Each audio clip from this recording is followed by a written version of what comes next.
Le son de la gifle ne s'est pas contenté de résonner dans la salle d'audience. Il a pulvérisé les carrières de tous ceux qui se tenaient du mauvais côté de la vérité.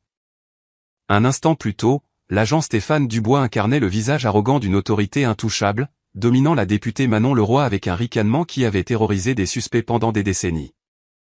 Il pensait que son insigne lui donnait le droit de faire taire une femme assez puissante pour exposer les plus sombres secrets de son commissariat.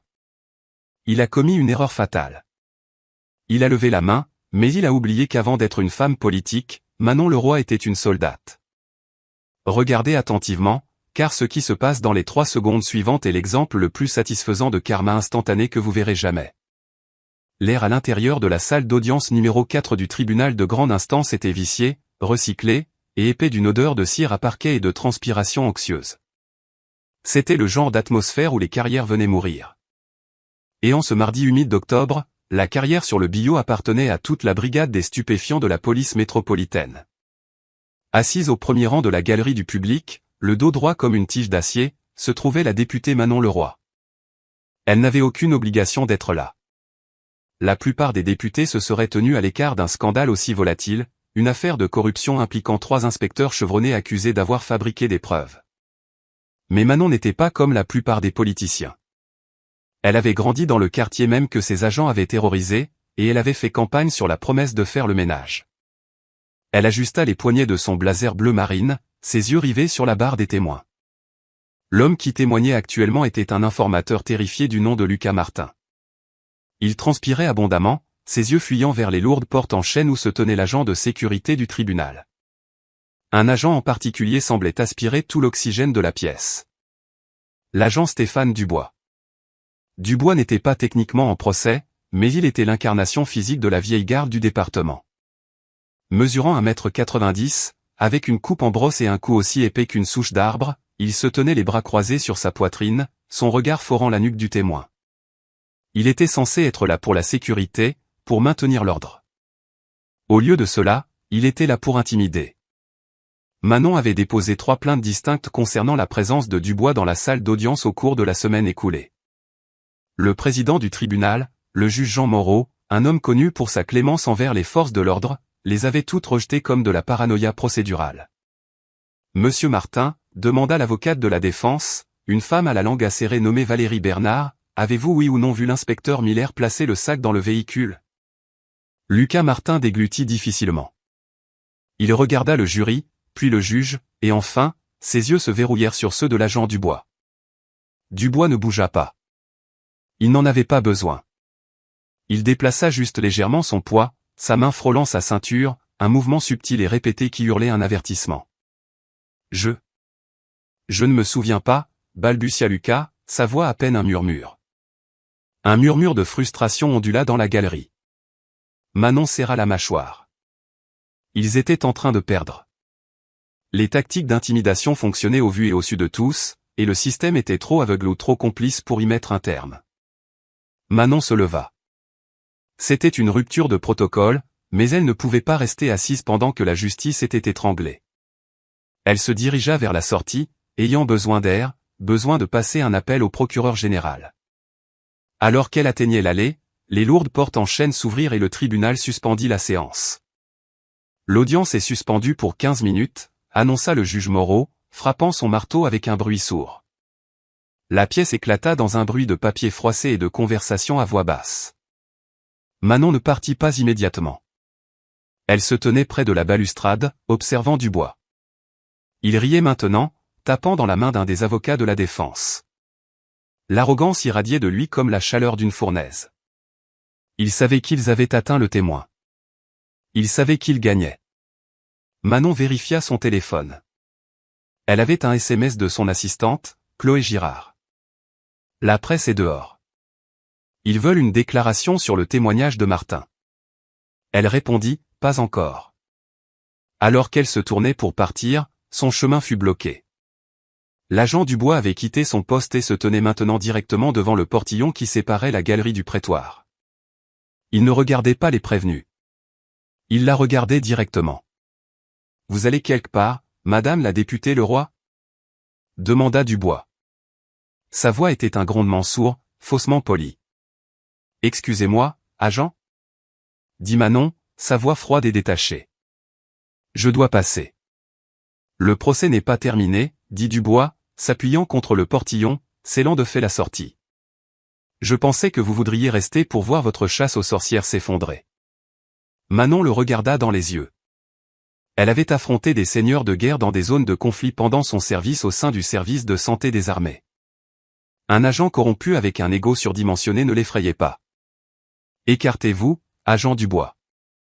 Vous faites obstruction à une élue. Je sécurise le tribunal, ricana Théil, croisant à nouveau les bras. Le cuir de son ceinturon craqua. Je fais juste mon travail. Quelque chose que vous, les politiciens, ne connaissez pas bien. La salle se vidait, mais quelques personnes s'attardaient. Des sténographes, quelques greffiers juniors, et le témoin terrifié, Lucas Martin, qui se faisait menotter par un autre agent pour être ramené au dépôt. Votre travail consiste à assurer la sécurité, pas à intimider les témoins et harceler les observateurs, dit Manon en se rapprochant. Elle baissa la voix pour que lui seul puisse entendre. Et croyez-moi sur parole, Dubois, quand l'audit sera publié le mois prochain, votre pension de retraite sera la première victime. Le sourire disparut du visage de Dubois. Ses yeux se plissèrent en fente. La mention de sa pension avait touché un point sensible. Il s'avança, envahissant son espace personnel, utilisant sa taille pour la dominer. Écoutez-moi bien, petite. Agent Dubois. La voix du juge Moreau retentit depuis son siège, bien qu'il semblât plus ennuyé qu'inquiet. Laissez-la passer. Dubois ne bougea pas immédiatement. Il soutint le regard de Manon pendant une longue et inconfortable seconde, essayant de la faire scier. Elle ne cligna pas des yeux. Finalement, avec un grognement de dégoût, il déverrouilla le portillon et l'ouvrit, mais il le fit violemment. Le lourd battant en bois pivota rapidement, manquant de peu de heurter la hanche de Manon. Elle l'esquiva gracieusement, passa devant lui et sortit dans le couloir. Son cœur battait la chamade, non pas de peur, mais d'une rage froide et bouillonnante. Ce n'était plus seulement une question de procès. C'était devenu personnel. Mais elle ne savait pas qu'à l'intérieur de la salle d'audience, Dubois planifiait déjà son prochain coup. Il se tourna vers son partenaire, une recrue nommée agent Léo Fournier. Surveille la porte, marmonna Dubois. Je dois avoir une conversation privée avec madame la députée au sujet du respect. Stéphane, ne fais pas ça, l'avertit Fournier nerveusement. C'est une députée. Il y a des caméras partout. Pas dans le couloir de service, sourit Dubois, une expression sombre et prédatrice. Elle pense qu'elle peut menacer mon argent? Je vais lui apprendre comment les choses fonctionnent dans ma ville. Le couloir de service derrière les principales salles d'audience était une relique de l'ère victorienne. Étroit, faiblement éclairé et bordé de tuyaux qui sifflaient de vapeur. C'était un raccourci vers les cabinets des juges et la sortie privée pour les personnalités de haut rang. Manon l'utilisait pour éviter le cirque médiatique sur les marches de l'entrée principale pendant qu'elle rassemblait ses esprits. Elle était en train de taper un message au procureur en chef pour exiger un examen des enregistrements de sécurité de la salle d'audience lorsqu'elle entendit la lourde porte derrière elle se refermer avec un déclic. Le verrou s'engagea avec un claquement métallique. Manon s'arrêta. Elle ne se retourna pas immédiatement. Elle écouta. Des bruits de pas lourds résonnaient sur le sol en béton. Lent, délibéré. La démarche d'un homme qui possédait le sol sur lequel il marchait. Elle glissa son téléphone dans la poche de son blazer, s'assurant que l'application d'enregistrement vocal qu'elle avait déclenchée dans la salle d'audience fonctionnait toujours. Elle se retourna lentement. Stéphane Dubois se tenait à 6 mètres de là. Il avait enlevé sa casquette, la tenant à la main. La lumière fluorescente vacillait au-dessus de lui, projetant de longues ombres déchiquetées sur son visage. Vous êtes perdu, agent, dit Manon, sa voix stable. Non, dit Dubois en se rapprochant. Je suis exactement là où je dois être. Vous et moi avons une affaire en suspens. Je n'ai aucune affaire avec vous, Dubois. Ouvrez cette porte. Vous pensez que parce que vous portez un tailleur et siégez au Parlement, vous pouvez entrer dans ma maison et menacer mes hommes. Dubois s'arrêta à 1,50 m d'elle. Une odeur de café rassis et d'agression émanait de lui. C'est nous qui dirigeons cette ville, pas vous, pas vos électeurs. Vous ne dirigez rien du tout, répliqua Manon, sa posture changeant subtilement. Elle élargit son appui, son poids équilibré. C'était un réflexe issu d'années d'entraînement, la mémoire musculaire qui s'activait. Vous êtes une brute avec un insigne, et votre temps est compté. Le témoignage de Martin a été compromis. Je vous ai vu lui faire des signes. Dubois éclata de rire, un son rauque et aboyant. Qui va croire ça? Vous, la femme en colère qui joue la carte raciale? Les caméras, dit Manon en désignant le plafond. Dubois eut un sourire narquois et désigna le mur. Maintenance prévue pour aujourd'hui. Les caméras sont éteintes dans ce couloir. Juste vous et moi, le roi. C'était le piège. Il avait choisi cet endroit spécifiquement. Il voulait lui faire peur, la malmener juste assez pour envoyer un message, confiant que sans vidéo, ce serait sa parole contre la sienne. Et dans cette ville, la parole d'un flic valait de l'or. Vous faites une erreur, Stéphane. Elle utilisa son prénom, le dépouillant de son titre. Reculez, sinon quoi? Ricana Dubois. Il fit un pas de plus, entrant dans sa portée de frappe. Vous allez me légiférer à mort?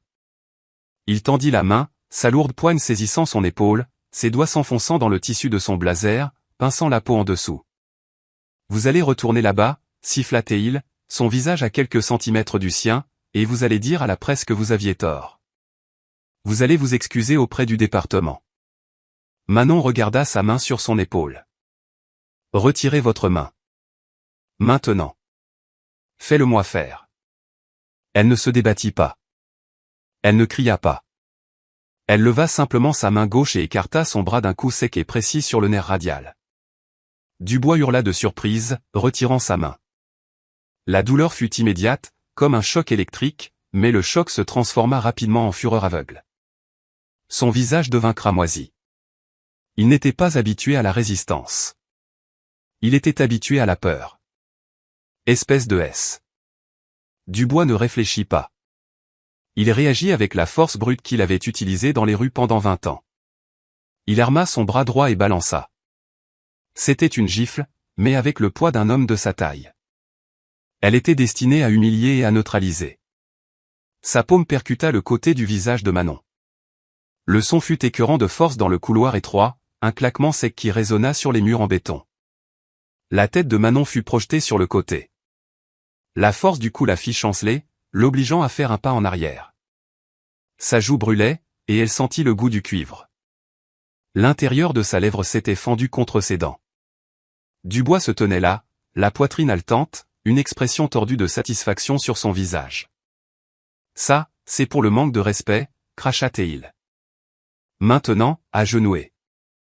Il ne finit jamais sa phrase. Manon Leroy tourna la tête pour lui faire face. Il n'y avait pas de larmes dans ses yeux. Il n'y avait pas de peur. Il n'y avait qu'un calme glacial et terrifiant. Elle essuya une goutte de sang de sa lèvre avec son pouce et la regarda. Ça, dit-elle doucement, c'était une agression sur un officier public. Dubois rit, levant à nouveau la main. C'est moi la loi ici, P. Il se jeta en avant, visant à la saisir à la gorge. Manon ne recula pas cette fois. Elle s'avança. Dans l'armée, Manon avait été médecin de terrain, mais elle avait aussi été la championne de boxe des poids moyens de son régiment. Elle connaissait l'anatomie mieux que Dubois ne connaissait le code pénal. Alors que Dubois tendait les bras vers elle, elle esquiva sous sa prise maladroite. Elle pivota sur son talon, générant un couple depuis ses hanches, canalisant chaque once de sa frustration, de son entraînement et de la juste colère de mille injustices en un seul mouvement. Elle ne l'a pas giflé. Elle ne l'a pas poussé. Elle a lancé un crochet du droit. C'était une œuvre d'une beauté technique. Son poing, compact et dur, se connecta carrément sur le menton, le point sensible de la mâchoire où se trouve le faisceau nerveux. Crac. Le son était différent de celui de la gifle. C'était le son d'un os rencontrant un autre os avec une énergie cinétique dévastatrice. Les yeux de l'agent Stéphane Dubois se révulsèrent instantanément. Ses jambes se transformèrent en gelée. Il ne s'effondra pas. Il tomba comme un arbre abattu. Il heurta le sol en béton face la première avec un bruit sourd et lourd de viande qui claque. Et puis il ne bougea plus. Le silence revint dans le couloir. Le seul son était le sifflement des tuyaux de vapeur et la respiration contrôlée de Manon. Elle se tenait au-dessus de lui, se frottant les articulations. Elle regarda le géant inconscient qui avait terrorisé sa communauté pendant des années. L'audience est levée, murmura-t-elle. Elle plongea la main dans sa poche, sortit son téléphone et composa un numéro. Sécurité, répondit une voix. Ici la députée Leroy, dit-elle, sa voix parfaitement stable. Je demande une équipe médicale et la prévôté au couloir de service immédiatement. L'agent Dubois a eu un accident. Elle termina l'appel, rajusta son blazer et attendit. Mais elle savait que c'était loin d'être terminé. Dubois était à terre, mais le système qu'il avait créé était toujours debout. Quand il se réveillerait, la guerre commencerait vraiment, et il aurait tout le syndicat de police derrière lui. Mais Manon avait quelque chose qu'ils ignoraient. En levant les yeux au plafond, elle remarqua une petite lumière rouge clignotante sur le boîtier d'un détecteur de fumée juste au-dessus d'eux. Les caméras de sécurité étaient éteintes. Mais le système de sécurité incendie, récemment mis à niveau par un entrepreneur privé sans lien avec la police, avait des sauvegardes de capteurs de mouvement intégrés. La lentille zooma légèrement. Elle avait tout vu. Le silence dans le couloir de service ne dura pas longtemps. En moins de 3 minutes, les lourdes portes d'acier s'ouvrirent en grand, non pas avec du personnel médical, mais avec une nuée d'uniformes bleus. L'agent Stéphane Dubois gémissait déjà, se redressant sur un coude. Ses yeux étaient flous, clignant rapidement alors que la conscience revenait dans son cerveau, apportant avec elle un mal de tête lancinant et un ego brisé. Il toucha sa mâchoire en grimaçant. Elle enflait rapidement, une ecchymose violette se formant à la forme d'un poing. « Agent à terre, agent à terre !» beugla une voix. Manon se tenait contre le mur, les bras croisés, son expression illisible. Elle regarda 6 agents entourés du bois, l'aidant à se relever comme s'il était un soldat blessé sur un champ de bataille plutôt qu'une brute qui venait de perdre un combat de poing qu'il avait commencé. Elle m'a frappé, marmonna Dubois, ses mots légèrement pâteux.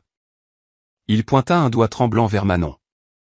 Elle a juste pété les plombs. Elle m'a attaqué par derrière. Un coup de traître. Le mensonge était instantané. Il était réflexe. C'est un mensonge, déclara calmement Manon. L'agent Dubois m'a agressé. J'ai agi en état de légitime défense. Menottez-la, ordonna une nouvelle voix. Le capitaine Bernard Leclerc se fraya un chemin à travers la ligne d'agents.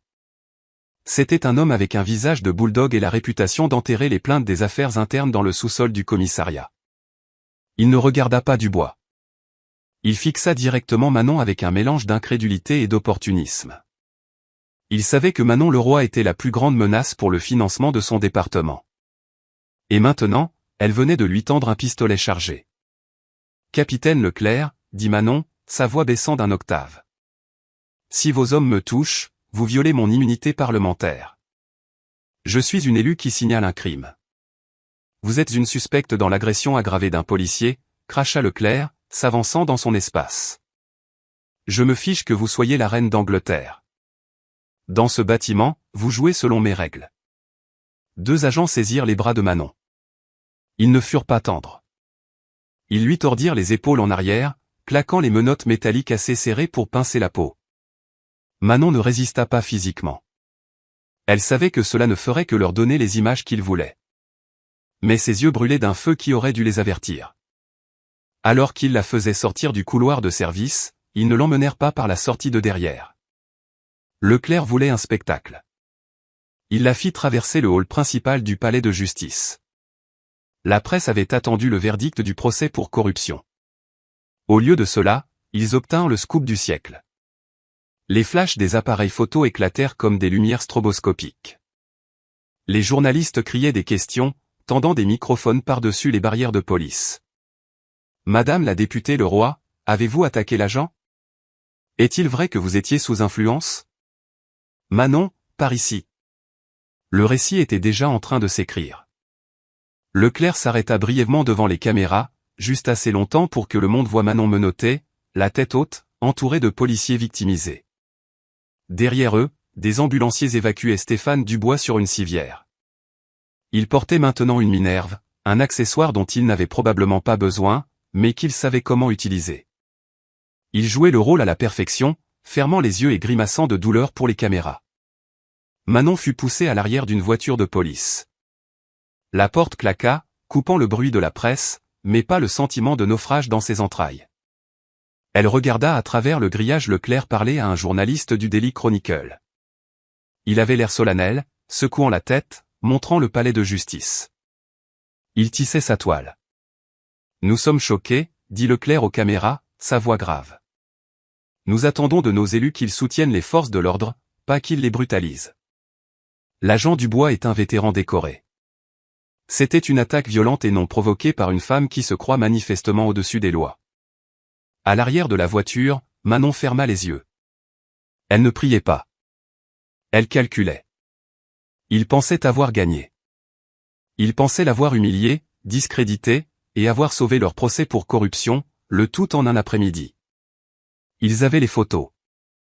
Ils avaient le témoignage d'une douzaine de flics qui juraient tout ce que Leclerc leur dirait de jurer. Mais ils avaient oublié une chose. L'arrogance du pouvoir est généralement sa propre perte. Alors que la voiture s'éloignait, l'emmenant au dépôt du palais de justice, un endroit conçu pour briser l'esprit de Manon retourna à la petite lumière rouge clignotante sur le détecteur de fumée, le système de sécurité incendie. Elle avait besoin de son téléphone, mais il l'avait confisqué. Elle avait besoin de son avocat. Mais Leclerc retarderait son appel pendant des heures, prétextant des problèmes de procédure. Elle était seule dans le ventre de la bête, ou du moins c'est ce qu'elle pensait. 3 heures plus tard, Manon était assise dans une cellule de garde à vue qui sentait l'eau de Javel et le désespoir. Il lui avait pris son blazer, ses lacets, et sa dignité, ou du moins avait essayé. Elle était assise sur le banc en métal dans son chemisier blanc, frissonnant légèrement dans la pièce surclimatisée. La porte bourdonna et s'ouvrit. « Avocat », grogna le gardien. Antoine Dubois entra.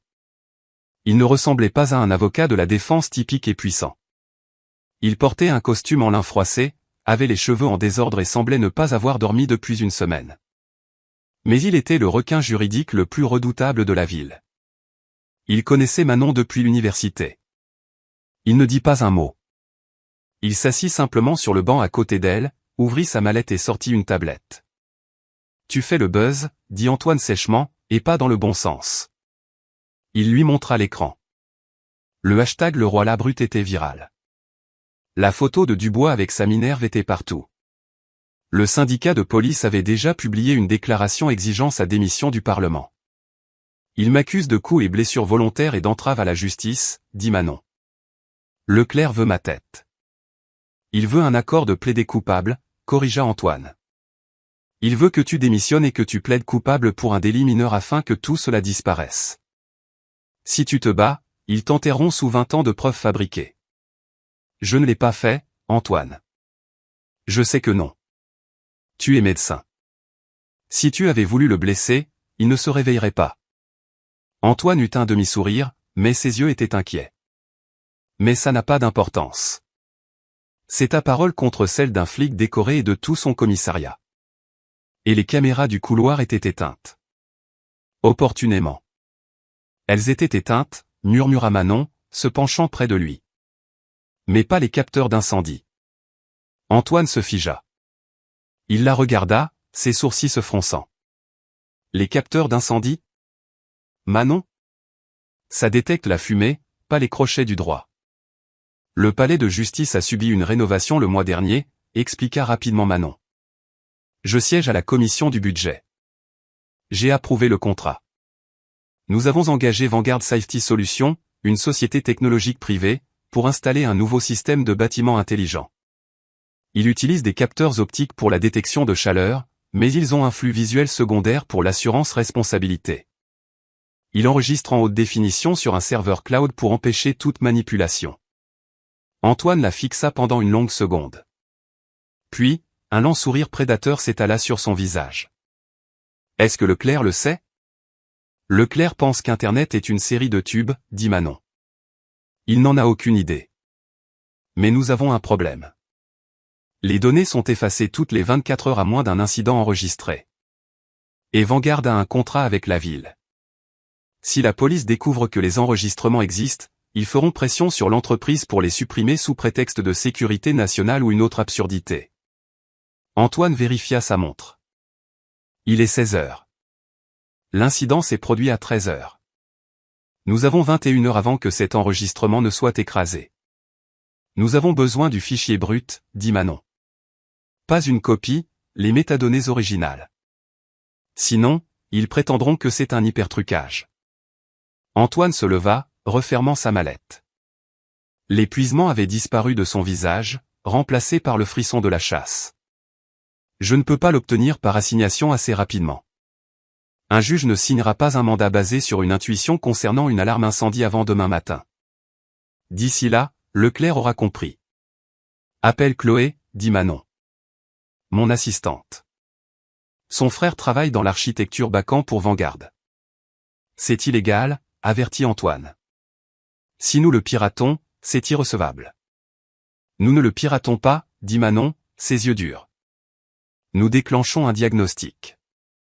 Demande au frère de Chloé d'initier un examen manuel du système des serveurs du palais de justice. S'il signale accidentellement l'enregistrement comme une erreur système, cela verrouille le fichier. Ça empêche la suppression jusqu'à ce qu'un ingénieur l'examine. Ça nous fait gagner du temps, acquiesça Antoine. Brillant, mais risqué. L'alternative, c'est la prison, Antoine, et laisser Dubois gagner. Antoine frappa à la porte de la cellule. Gardien, nous avons terminé ici. Il se retourna vers Manon. Reste tranquille. Ne dis pas un mot à personne. D'ici minuit, soit j'aurai la preuve irréfutable, soit nous partagerons une cellule. Le quartier général de crise. 2 heures plus tard, dans un bureau anodin du centre-ville, Antoine Dubois arpentait le sol. Chloé, l'assistante jeune et terrifiée de Manon, tapait furieusement sur 3 ordinateurs portables différents. Alors ? Aboya Antoine. Mon frère est dans le système, dit Chloé, sa voix tremblante. Il dit que le fichier est énorme. Les serveurs du palais de justice sont lents. Il essaie d'isoler le secteur spécifique du couloir de service. Dis-lui de se dépêcher. La police vient d'annoncer une conférence de presse pour 20 heures. Leclerc va parader avec Dubois pour qu'il pleure en direct à la télé. Si nous n'avons rien pour contrer ça, l'opinion publique sera scellée. Je l'ai trouvé. Halta Chloé. Antoine se précipita vers l'écran. C'est clair ? C'est principalement de l'imagerie thermique, dit Chloé, le cœur serré. Regarde. Sur l'écran, 2 taches de chaleur se tenaient dans un couloir gris. L'une était grande, Dubois. L'autre plus petite, Manon. On pouvait voir le mouvement, l'agressivité dans la plus grande tache, mais on ne pouvait pas voir les visages. C'était une preuve, mais ce n'était pas le coup de grâce dont ils avaient besoin. Un jury pourrait être confus. Merde, jura Antoine. Leclerc soutiendra que la plus petite tache, Manon, a attaqué la première. Le thermique ne montre pas qui parle. Ça ne montre pas clairement la gifle. Attends. Chloé tapa une commande. Il y a un canal audio. Audio ? Les capteurs ont des microphones pour détecter le son d'explosion ou de fuite de gaz. Il enregistre les décibels. Chloé cliqua sur play. Le son était métallique et déformé, comme si on écoutait à travers une boîte de conserve, mais les voix étaient reconnaissables. Audio, vous pensez que parce que vous portez un tailleur, vous pouvez entrer dans ma maison. Antoine se pencha. C'est Dubois. Audio, retirez votre main. Maintenant. Audio, fais-le-moi faire. Et puis le son qui allait tout changer. Clac. La gifle. Audio, ça, c'est pour le manque de respect. Maintenant, à genoux. Antoine frappa la table de la main. C'est ça. À genoux. C'est de l'intimidation sexuelle. C'est une agression. C'est tout. Il y a mieux, dit Chloé, ses yeux s'écarquillant alors qu'elle regardait la vidéo thermique se synchroniser avec l'audio. Audio, c'est moi la loi ici, P. Bruit sourd. Il l'a admis, souffla Antoine. Il a admis être l'agresseur sur bande. Et la gifle. On peut entendre la différence entre sa gifle et son coup de poing. La sienne est humide. Peau contre peau. La sienne est mécanique. Os contre os. On l'a, sourit Chloé, des larmes aux yeux. On peut la libérer. Pas encore, dit Antoine, son visage s'assombrissant.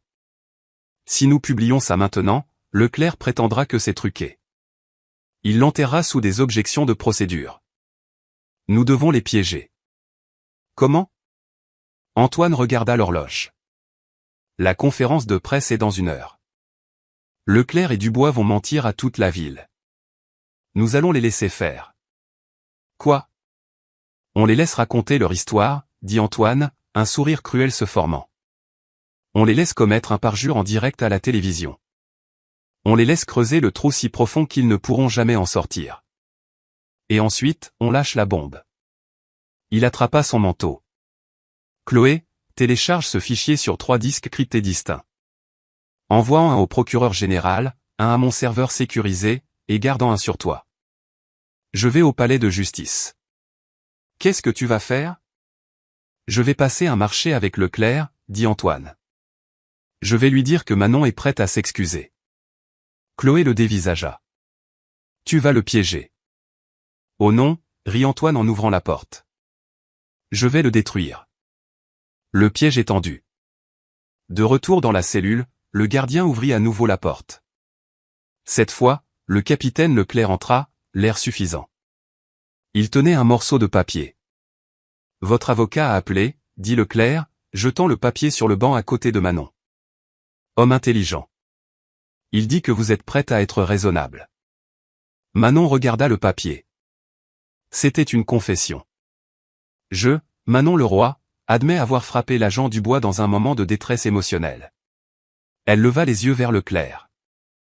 Elle ne savait pas ce qu'Antoine préparait, mais elle connaissait Antoine. S'il avait envoyé Leclerc ici, c'était une manœuvre. Si je signe ça, dit Manon lentement, que se passe-t-il? Vous sortez ce soir, dit Leclerc. Les charges sont réduites à un délit mineur. Vous démissionnez du Parlement demain. Nous oublions que tout cela est arrivé. Manon prit le stylo. Sa main plana au-dessus du papier. Chaque fibre de son être hurlait contre, mais elle devait vendre le mensonge.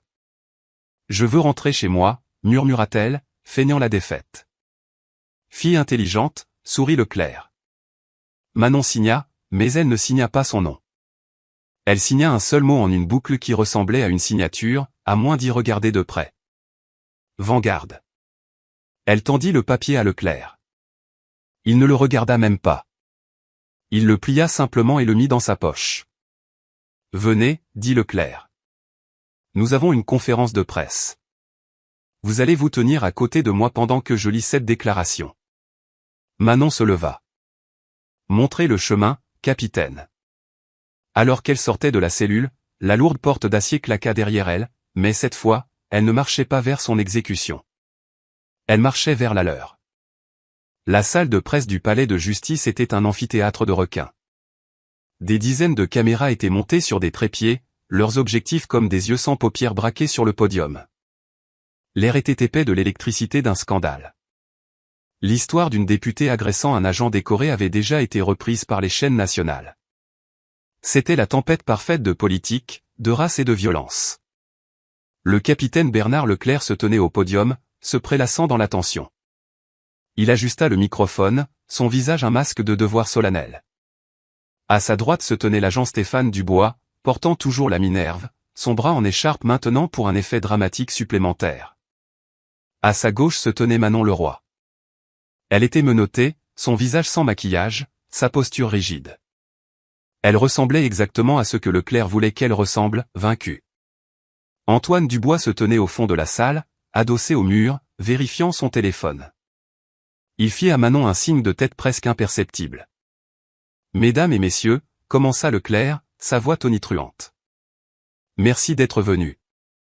Aujourd'hui est un jour sombre pour le département. Nous sommes fiers de la relation entre les forces de l'ordre et nos élus. Lorsque cette relation est violée par la violence, nous devons agir. Il marqua une pause pour les faits. Les caméras crépitèrent en une vague aveuglante. Nous sommes parvenus à une résolution concernant l'incident de cet après-midi, poursuivit Leclerc, sortant le papier plié de sa poche, la confession que Manon avait signée. Madame la députée Leroy a accepté de prendre la responsabilité de ses actes. Elle admet avoir frappé l'agent Dubois dans un moment d'instabilité émotionnelle suite au stress du procès. Un murmure parcourut la salle. Une journaliste du Times leva la main. Capitaine, démissionne-t-elle? Ce sera une affaire pour le Parlement, dit Leclerc suavement. Mais à partir de ce soir, elle est accusée de délit mineur d'agression, pour lequel elle plaidera coupable. Nous sommes indulgents à la lumière de ses services. Il se tourna vers Dubois. L'agent Dubois a gracieusement accepté ses excuses. Dubois s'avança vers le micro. Il baissa les yeux, jouant parfaitement le humble serviteur. Je veux juste faire mon travail, balbutia-t-il, sa voix rauque. J'essayais de sécuriser le couloir. Madame le roi semblait agitée. J'ai essayé de la calmer. Eh bien, elle a juste craqué. Je ne l'ai pas vu venir. Je ne m'attendais jamais à ce qu'une serviteur de l'État attaque un agent. Merci, agent, dit Leclerc, posant une main réconfortante sur l'épaule de Dubois. Il se tourna ensuite vers Manon. Madame la députée Le Roy, souhaitez-vous lire votre déclaration? Leclerc tendit le papier. Le plan était qu'elle le lise, s'excuse et soit escortée dans la honte. Manon s'avança vers le microphone. Les menottes cliquetèrent contre le bois. Elle regarda les lumières aveuglantes. Elle regarda les journalistes, avides de sa destruction. Le capitaine Leclerc a mentionné une déclaration, dit Manon, sa voix claire et forte, se projetant jusqu'au fond de la salle sans un tremblement. Il prétend que j'ai signé une confession. Leclerc se raidit légèrement. Ce n'était pas le script? Et j'ai bien signé le papier qu'il m'a donné, continua Manon. Mais je ne l'ai pas signé de mon nom. Elle regarda directement l'objectif de la caméra de la plus grande chaîne. Je l'ai signé avec le mot Vanguard. Leclerc fronça les sourcils, confus.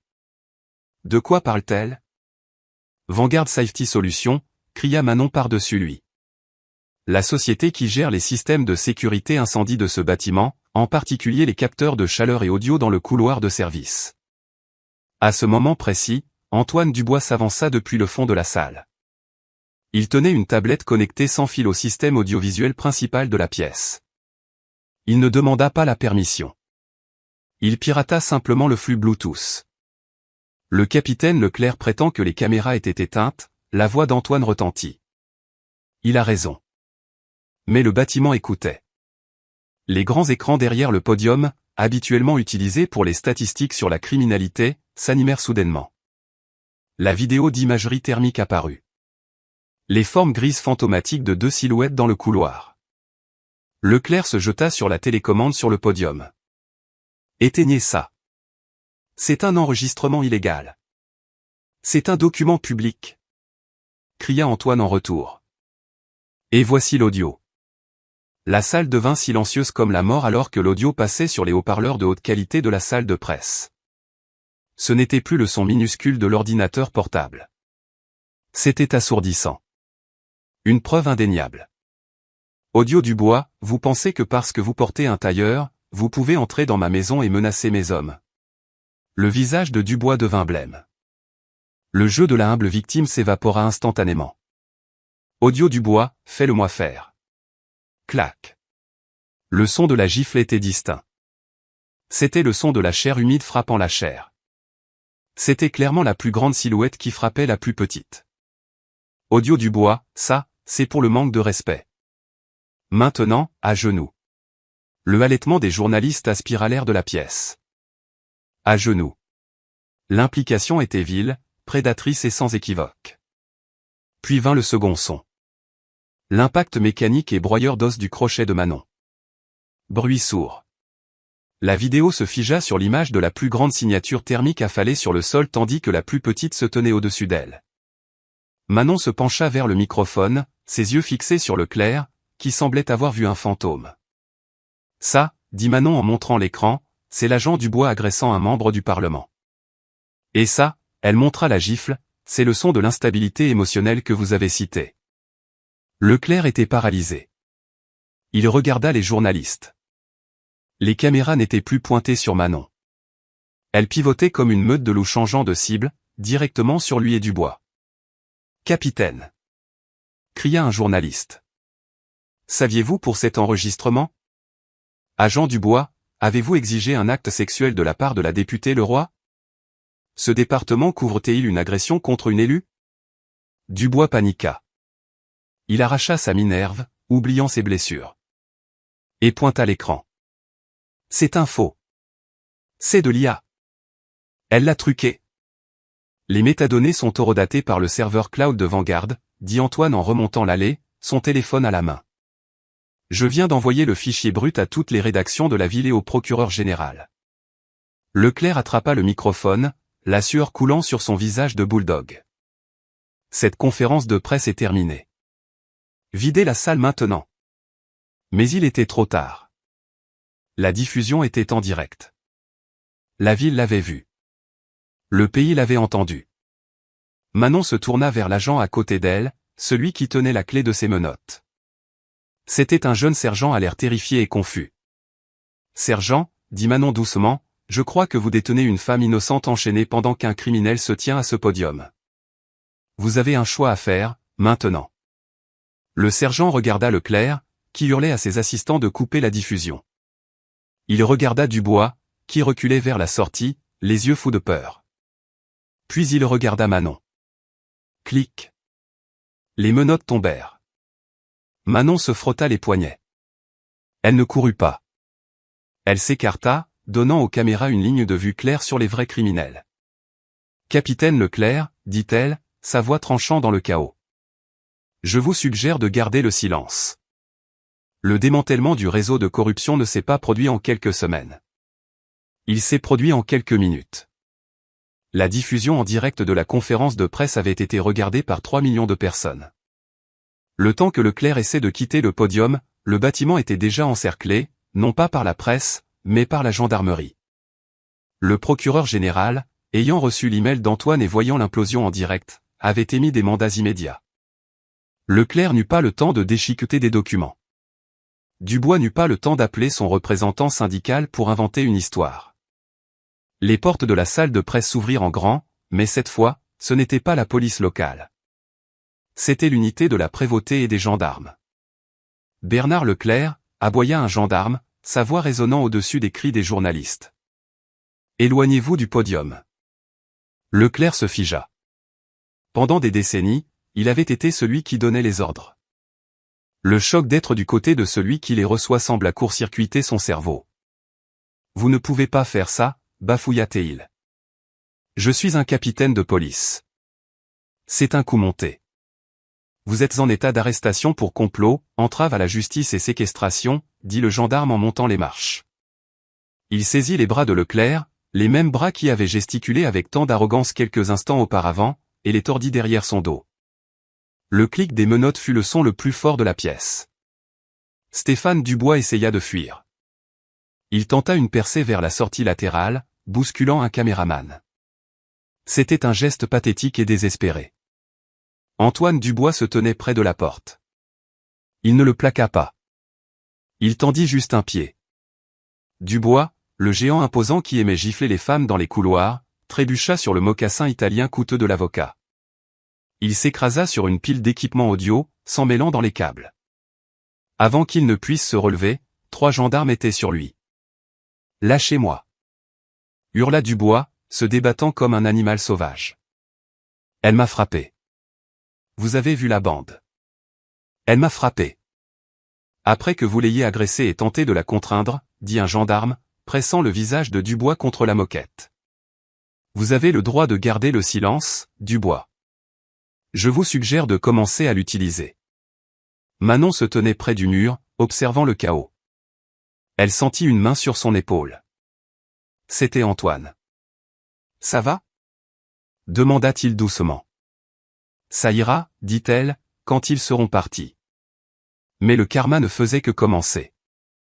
L'effet domino. L'exposition de Leclerc et Dubois fut le fil qui détricota tout le pull.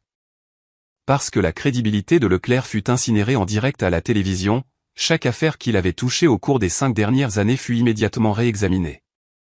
Le mur bleu du silence s'effrita car personne ne voulait être associé à l'homme qui avait piégé une députée.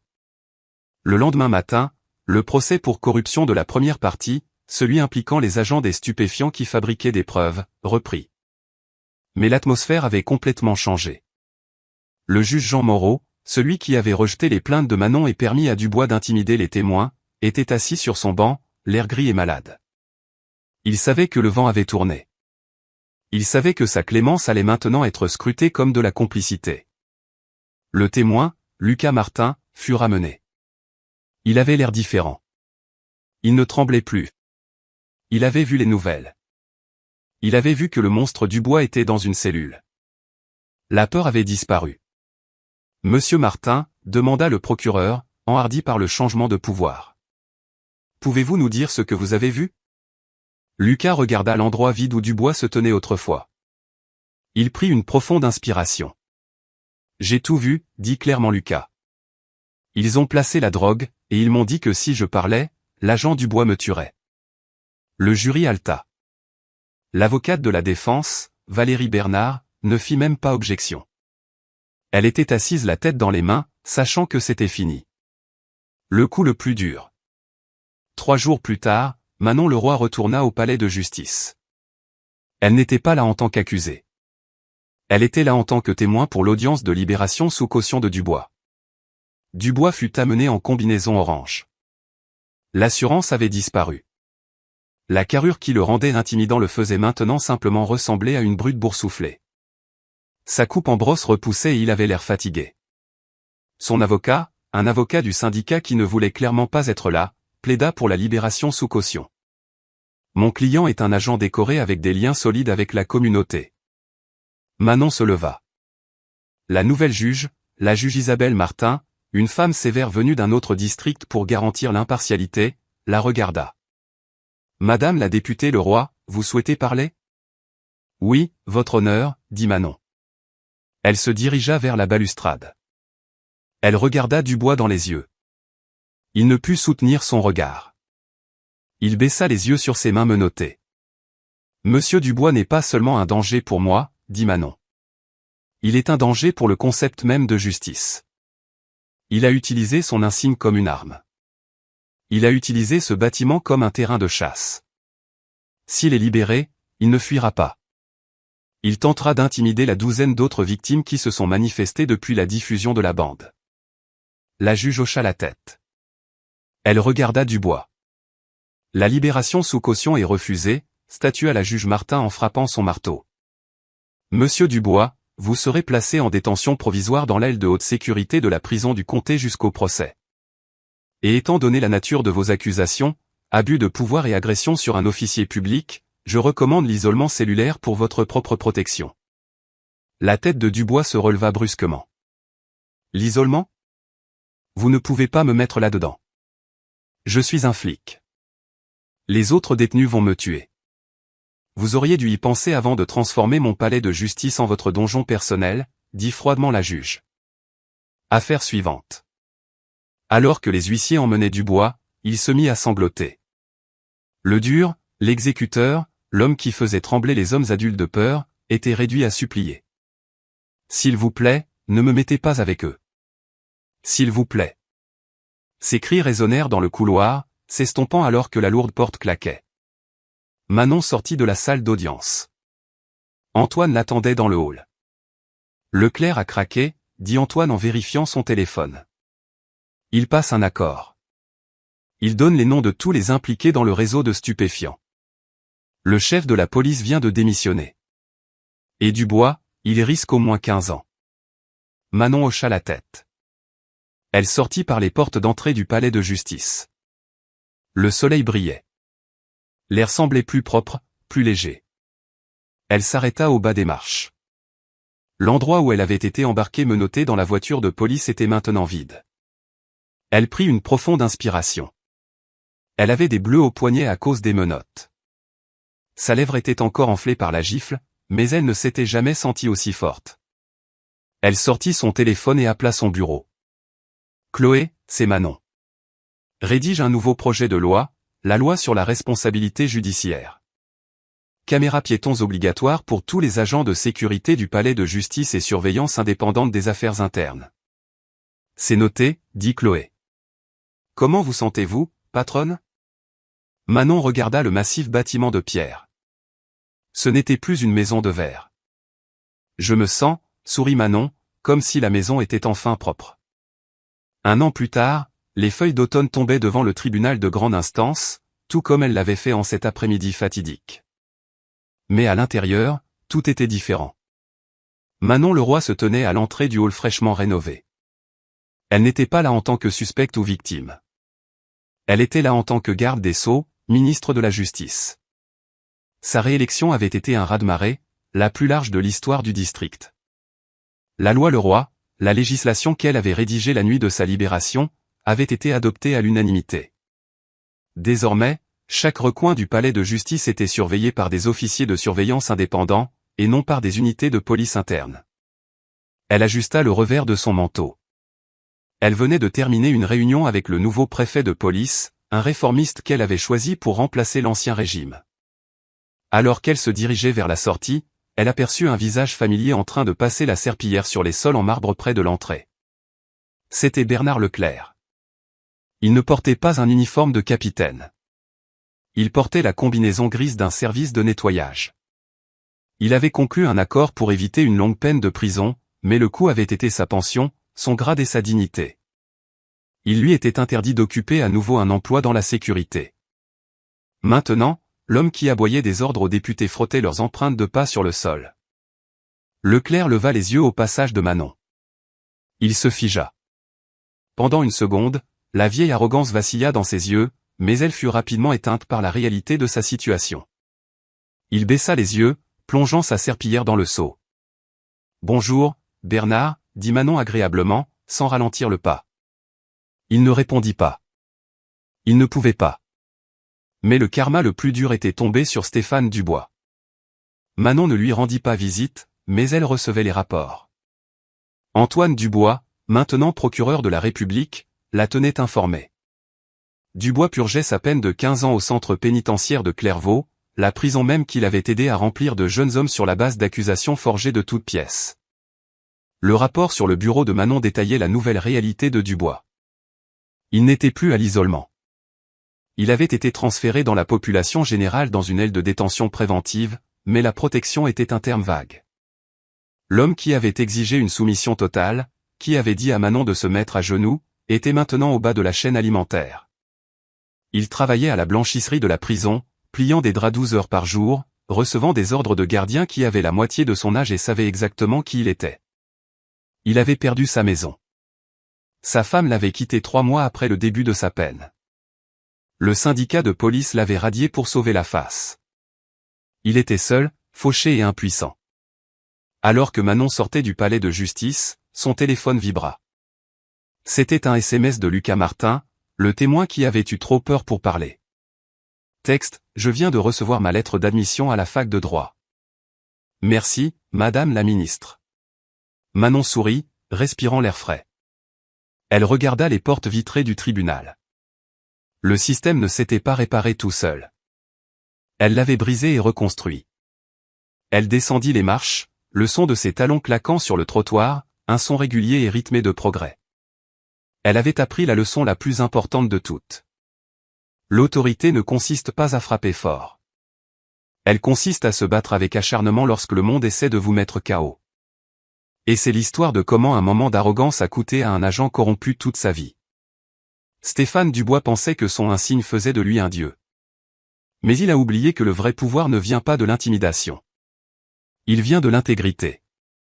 Il a levé la main sur la mauvaise femme. Et la gifle qui a fait le tour du monde est devenue le marteau qui a mis fin à sa carrière. C'est un rappel brutal que si les rouages de la justice tournent lentement, ils broient excessivement fin.